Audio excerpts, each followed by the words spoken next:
have Quercus agrifolia, California native, a beautiful, nice tree on site here, and we want to help the tree fit within its urban setting.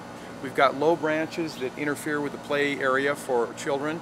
We have roof contact where the fringe has come into contact with the eave of the building.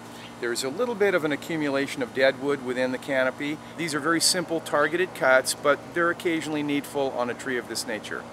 We always want to start with the most important cuts. The most egregious cuts should be made first.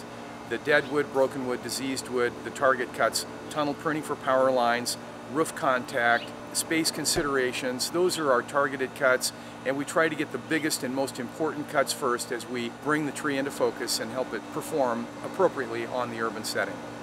Here we find a cut was made a few years ago, right here. And the reason for that cut, of course, was to clear the roof contact. But now some time has passed and that limb is down again, it's touching the roof again.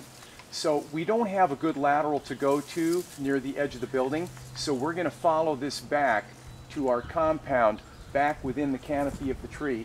We really need to make our cut now back here because there is no appropriate lateral or new leader to go to. We have to go back to the main stem. It's a cut that will help the tree stay on site. We're going to make this correction of form. This is a little bit more of a decisive cut, a little more long-lasting adjustment to the tree's canopy.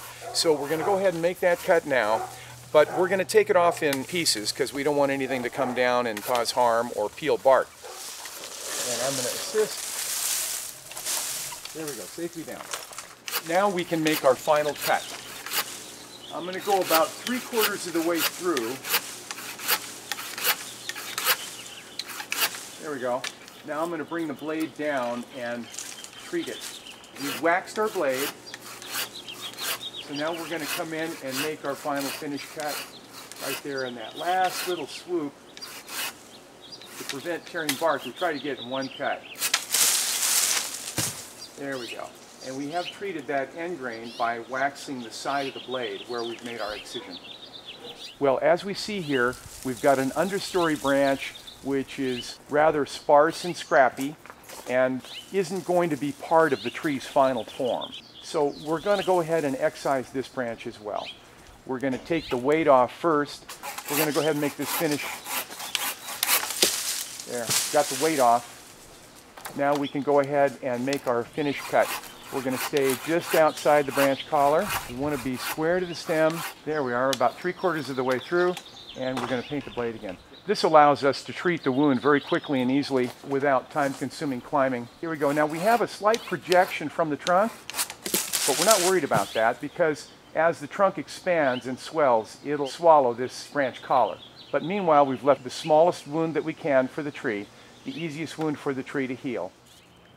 Even a small stem like this, smaller than a pencil, it can hook under a shingle or a roof tile or slate or other roofing material and hook under the corner of it there, and the branch moves back and forth with considerable force, and it can simply pull up and dislodge shingles, roofing paper, tiles, slate, and so forth.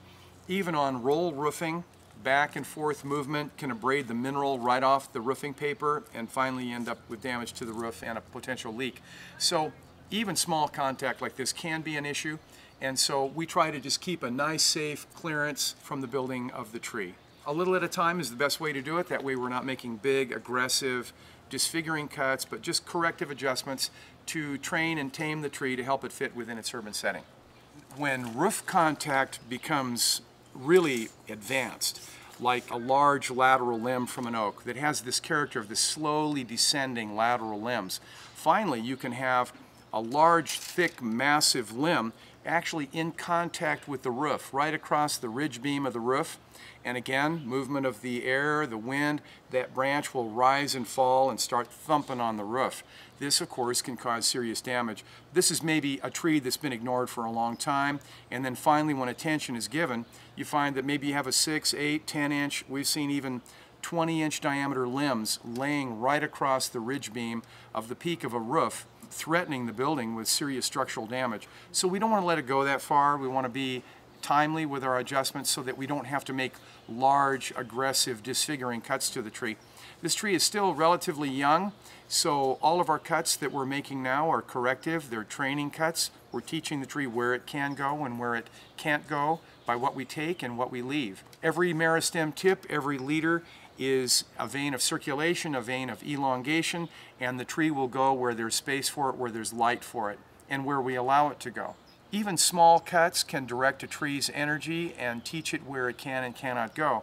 So timeliness is critical in something like this. We want to make periodic minor adjustments so that large aggressive cuts are never required.